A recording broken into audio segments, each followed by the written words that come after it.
right, so we've been talking about agency, and we've worked ourselves all the way over here to page 144 in the book, and we can start picking up speed like we're running downhill now, real quick.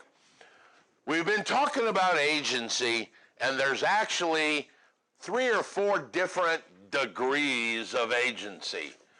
So I want to make sure that you guys capture these, and for those of you at home, I'm noticing the PowerPoints only have 2 of them. I want to talk about 4 types of agency. So if you're listening at home, write these down. The first and biggest mamaluca, and if you think back, remember I told you that real estate has this big one, and then they have all these underneath, and I told you we had general warranty deed, special warranty deed, bargain and sale, and I said, you'll see it again. Here we go. You've got universal agent. A universal agent can do everything that person can do.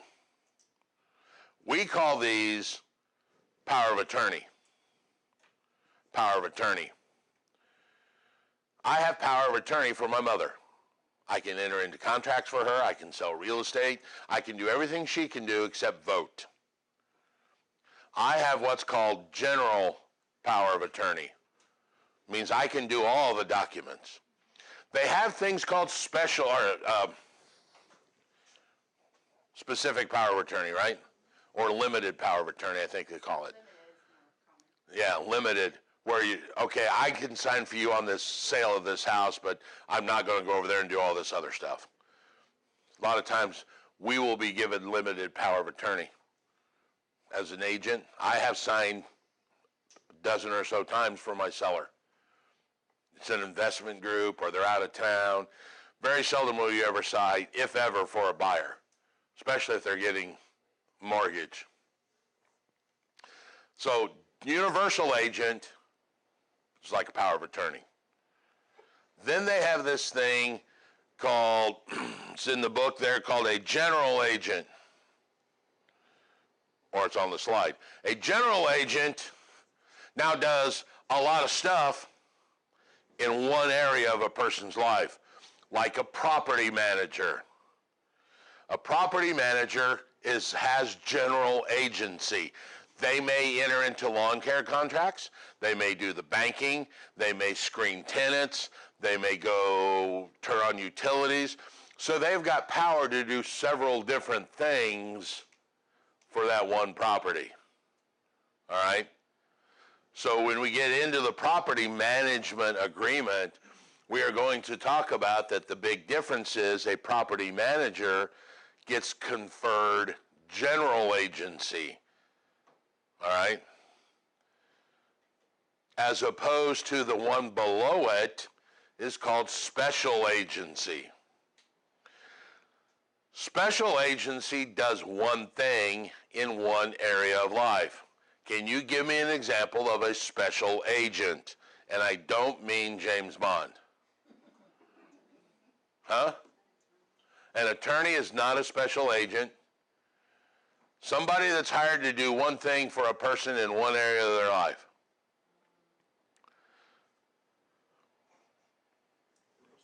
Hey, thank you very much. What business are you guys going into? Real estate brokers. We are a special agent. We are hired to market the property. That's it. Or help them find a property to buy, depending on what side of the table you're on. But we only do one thing. We don't negotiate with the lawn care company. We don't screen the tenant. That's a property manager's job. Why? Because he has general agency.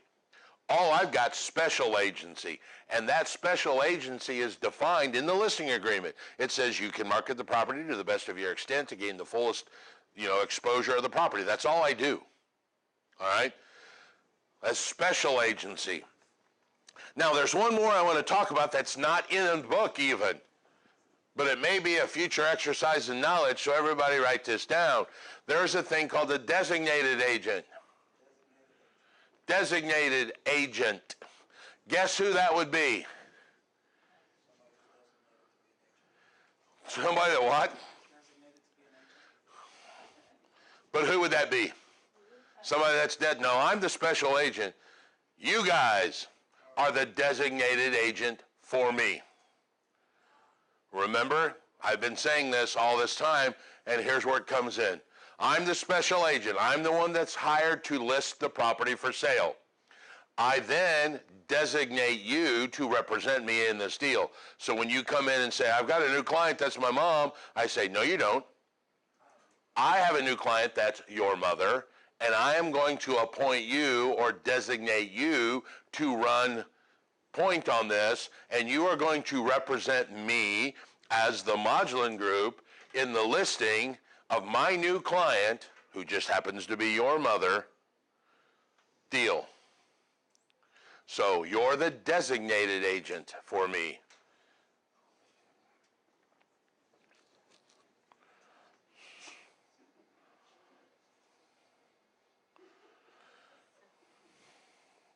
Copacetic? Capistrano? We're good. We have to disclose who we have agency with, and you have to tell them in advance, I'm going to have agency with you, and you explain to them what agency is. We're going to talk about this thing here in a minute called the written office policy. You guys may or may not know that I have several advanced degrees in nuclear engineering. And I could talk all day with you about a positive power coefficient that's in a nuclear reactor. All right? Problem is, nobody knows what a positive power coefficient is. If I explain that first, then we can talk about it. Agency is the same concept. You cannot talk to your client about agency until you explain what agency really is. We have a form for this called the written office policy that says, as your listing agent, here's what I do. As your buyer's agent, here's what I do. As a limited agent, here's what I do. You understand what agency is? Yes. Sign that. Now we can talk about agency. All right? You must disclose that to your client and tell them that you're their agent. Now, if you work with one side or one side of the table, it is called single agency.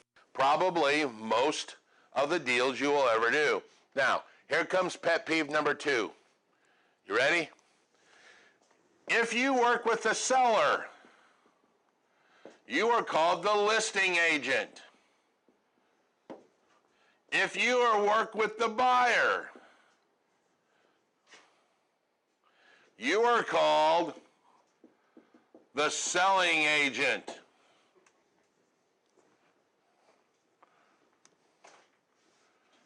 There are only 2 agents in a deal.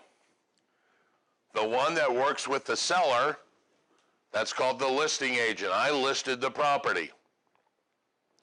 The buyer comes in, and the guy representing him is the selling agent.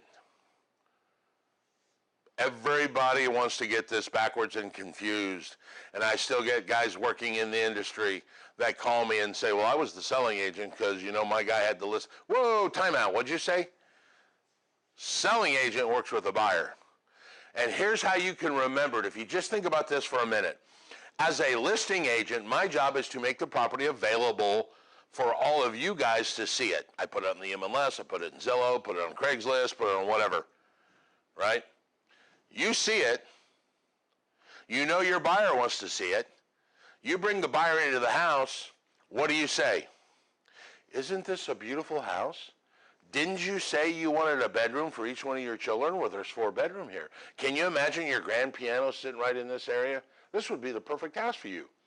Is there any reason we're not signing an offer right now?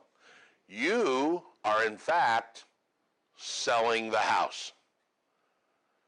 That's where the term comes from. If you work with the buyer, you are a selling agent. All right?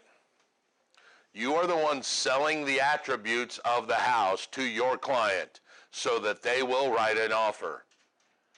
I merely listed it. I had a good friend of mine that is probably my best friend, still has been for, I hate to say it, 40 years. So when I listed his house, he said, so I know, when you got friends like that, those are the ones you know you can screw with because you know whatever happens, he's still going to like it. Brent said, so what are you going to do to sell my house? I said, absolutely nothing. He's like, what? I'm like, I don't do that. I'm the listing agent. He's like, what? Okay, let me slow down. Watch. Absolutely nothing. I will market your property by putting it on the MLS. He goes, but what if a buyer wants to see it? Oh, well, that's a different question. If a buyer wants to see it, I will surely show them the property. He's like, oh, okay. I said, but it won't be as your agent. It'll be as their agent showing a listing. As the listing agent, all we do is list the property. You end up showing the house to somebody, you're not a listing agent during that time frame. You're a selling agent. There's another word we're going to get to here in just a minute, but for right now, I want you to hear. You're a selling agent because you're working for the buyer. All right? So during single agency, you work for one person. You're either a seller's rep, buyer's rep, or property manager could be a single agent, meaning you work with one person or the other. Now, here's the kicker. I can represent both the seller and the buyer in the same deal. That is called dual agency.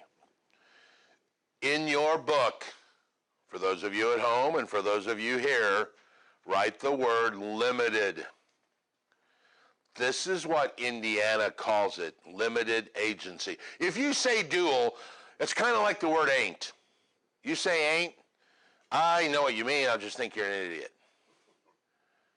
It's not, it's limited agency, which means I represent both the buyer and the seller on the same deal. Think back to the very first of this chapter. I told you that you're going to have one customer and one client, right? And then you have non-agency where I actually have two customers. The third combination of that is what? This one.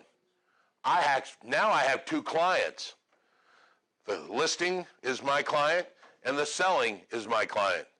So I stand on this side of the table and go, hey, we want 100 grand. That's too damn high. We're going to offer you 80. Well, you're a moron, dude. We're going to counter back. So you're working for both sides. There are some states that have outlawed this. Indiana's not one of them. Personally, I think we should outlaw it. Okay, question is why? All right, let's think about what are your 6 responsibilities.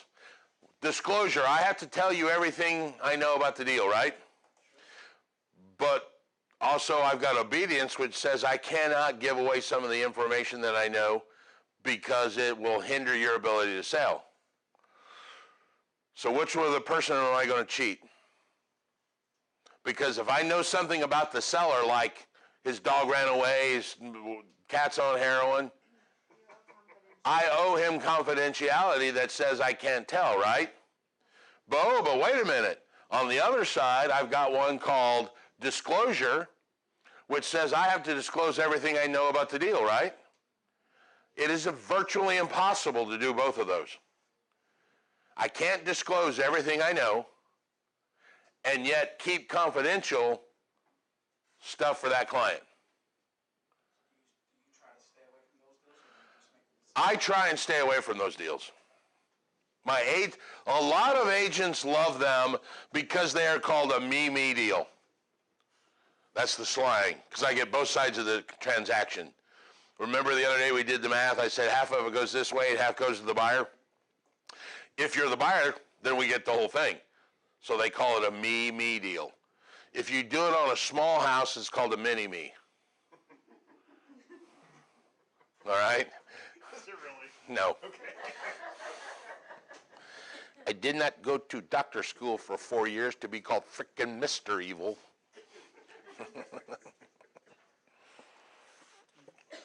I want some frickin' sharks with lasers on their heads. All right, we're going to change the audio.